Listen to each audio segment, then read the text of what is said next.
satu tanggal yang ditunggu-tunggu. Subhanallah. Pokoknya mau dapat Lailatul Qadar.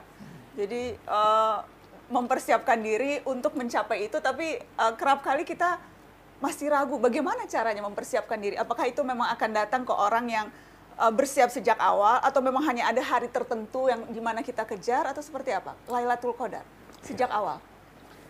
Ya, jadi begini. Abi ada beri contoh itu ilustrasi. Lailatul Qadar itu tamu agung. Dia tidak akan berkunjung ke suatu rumah atau mengunjungi seseorang kalau dia tidak yakin bahwa orang ini siap menyambutnya dengan baik. Tamu agung ke airport, banyak yang jemput dia. Tapi tidak semua dia sapa. Tidak semua dia lihat. Apalagi dia kunjungi rumahnya. Nah, jadi orang yang dikunjungi oleh Lailatul Qadar itu adalah orang yang siap untuk dikunjungi.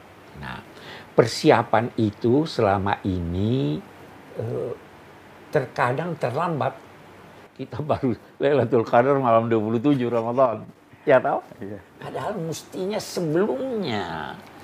Itu ada bahkan ungkapan bulan Sya'ban itu bulan Rajab itu bulan menanam. Bulan Sya'ban itu bulan menyiram. Bulan Ramadan itu bulan panen. Ini mau panen enggak diam enggak ini. Nah, jadi harus siapkan hati sejak semula. Itu sebabnya Abi senang berbicara tentang Lailatul Qadar pada sebelum Ramadan. Justru kita jadi mempersiapkannya sebelum Ramadan. Persiapkan hati. Nah, satu lagi. Lailatul Qadar itu salamun hiya hatta harus damai hati Anda. Damai dengan diri Anda, damai dengan orang lain dan sebagainya. Karena dia tidak datang pada orang yang tidak damai. Itu kira-kira ya. Nah. Bagaimana Gus? Biasanya kalau seperti yang ini menambahkan yang dari Pak Gores. Kalau tradisi di pesantren, karena ini akan mengilhami sekian tradisi di masyarakat, karena mereka rata-rata dipandu kiai. Malam 17 sudah banyak mengadakan nuzulul Quran, terus 21, 23 sampai 25, 27. Dan kiai-kiai itu pinter, meskipun mereka tahu Lailatul Qadar hanya sehari dari sekian hari itu, tapi kebaikan nggak boleh terbatas. Betul. Sehingga dengan tanda kutip agak-agak diakalin. Tapi ini kan tetap baik, artinya tetap baik, ibadah itu nggak ada ruginya, yang mendapat Lailatul Qadar maupun enggak itu. Jadi ikhtiar tadi tetap bagus. Betul. Saya ingin tambahkan lagi di sini. Allah memberi anugerah bukan hanya melalui Lailatul Qadar. Banyak anugerah yang lain. Ya, toh? Itu ada ungkapan di pesantren dulu. Dikatakan, Inna lillahi fi ayyami dahrikum nafahat. Ala fata'arradu. Ada nafahat. Ada. Apa artinya itu? Kita bisa ilustrasikan hembusan angin. Siapapun yang berada di lokasi itu kena hembusan angin. Ada itu satu. Ada lagi atiyat. Anugerah dari Allah tanpa Anda minta. Dia ini orang baik, ini orang ini. Itu anugerah. Tidak harus Lailatul Qadar. Ada lagi mawahib. Sesuai dengan permintaan. Jadi ada 3. Tidak usah. Kan itu kita siapkan. Tidak dapat Lailatul Qadar. Ada yang lain, ada yang lain, ada yang lain.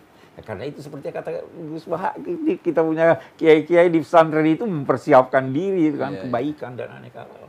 Gitu. Karena nggak ada ruginya. Tidak ada ruginya. Tidak ada ruginya. Bahkan sekedar iman akan wujudnya Lailatul Qadar itu bagian dari kebaikan sudah.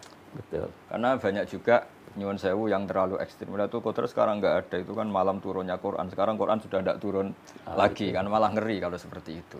Makanya ini pentingnya ngaji bahwa teks tentang Lailatul Qadar itu didawuhkan Rasulullah lewat hadis sahih, dan Nabi jelas-jelas ngendikan faltamisuha fil ashril awakhir. Maka carilah di ashril awakhir. Di mana-mana nyari itu ya ada persiapan seperti yang dikatakan Pak Gores tadi. Kelirunya kita ini nggak persiapan, tahu-tahu merasa mencari ini. Nah, kalau nggak persiapan namanya penunggu, bukan pencari. Bukan mencari, betul. Nah, jadi kalau di ilmu lughat itu penting sekali. Saya berkali-kali cerita di beberapa forum kalau pas ngaji, ketika Imam Syafi'i ditanya, kenapa sih tayamum di padang sahara harus mencari air dulu? Kan sudah karuan tidak ada air, kenapa harus nyari air dulu baru sah tayamum sebagai pengganti air? Imam Syafi'i saat itu menjawab, "Itsla yuqalu liman lam yatlub lam yajid." Seorang yang tidak pernah mencari tidak bisa diistilahkan tidak menemukan itu. Padahal Allah ngendikan falam tajidu ma'an, untuk boleh tayamum harus tidak menemukan air. Di mana-mana tidak menemukan setelah mencari. Sama, di mana-mana mencari itu ya ada ikhtiar, faltamisuha, persiapan. Kalau tidak persiapan namanya menunggu, bukan mencari. Jadi artinya bagi orang yang meyakini Lailatul Qadar di atas 20, ya tidak menafikan persiapannya mulai tanggal 1, bahkan mulai Rejab tadi. Jadi ini saling tidak bertentangan.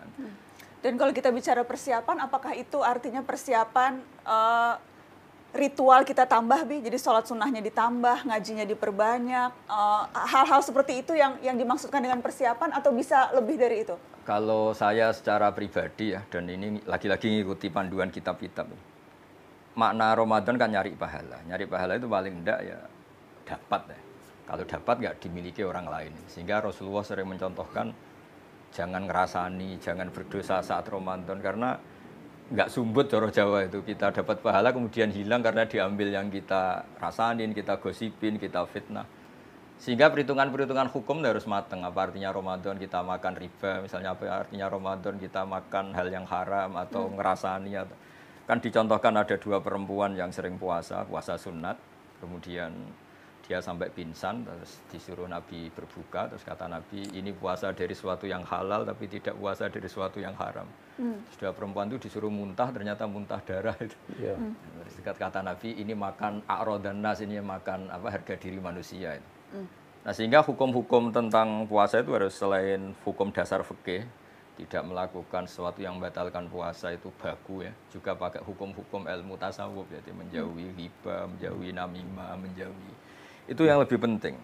Nah cara itu gimana? Yang paling gampang adalah seperti nasihat Imam Shatibi tadi. Seseorang itu melihat semuanya ini kersane Allah, dan kita baik juga bisa buruk, yang sedang buruk sekarang juga bisa baik. Sehingga bawaannya dengan orang lain ini husnudzan tadi. Yang sekarang saya baik misalnya, bisa saja suatu saat buruk. Yang saya cap sekarang buruk, bisa saja suatu saat baik. Lagi pula kan kita tidak diutus sama Allah untuk meneliti orang lain, wala tajassasu. Sehingga dengan mental itu Ramadan kita fokus cari ridhonya Allah, mendoakan orang mukmin semuanya, tidak aneh-aneh lah istilahnya.